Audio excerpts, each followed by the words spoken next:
Good morning, I'm Pam Coles. Our reading today is from chapter 19 of St John's Gospel, verse 18. Here they crucified him, and with him two others, one on each side and Jesus in the middle. The young disciple John, whom Jesus loved especially, and who was an eyewitness of the horrific scene, just says, here they crucified him.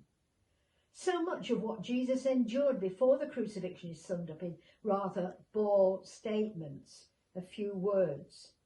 Betrayed, arrested, spat on, beaten, trials, flogging, mocking and abuse from soldiers, and then the torturous way through Jerusalem, carrying the heavy crossbeam to the place where they crucified him, outside the city walls.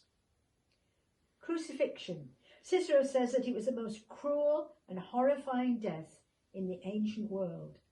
The death for slaves and criminals. No Roman citizen was ever crucified.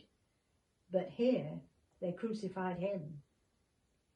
But there was much more to this death than met the eye of the spectators.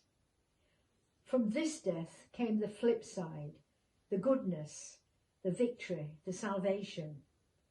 God gave his only Son to this death, so that we might be spared the ultimate consequences of all that we've done that separated us from God.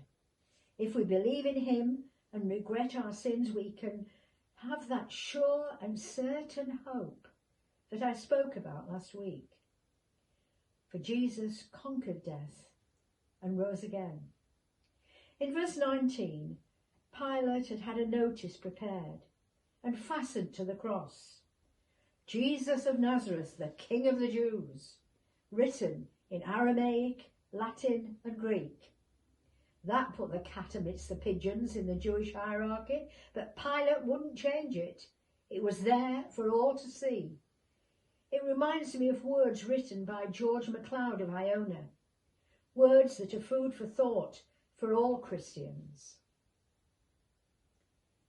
I simply argue that the cross be raised again at the centre of the marketplace as well as on the steeple of the church, and recovering the claim that Jesus wasn't crucified in a cathedral between two candles, but on a cross between two thieves, on a garbage heap, at the crossroads so cosmopolitan that they had to write his title in Hebrew and Latin and Greek, at the kind of place where cynics talk smut and thieves curse and soldiers gamble, because that is where he died, and that is what he died about, and that is where church folk ought to be, and what church folk should be about.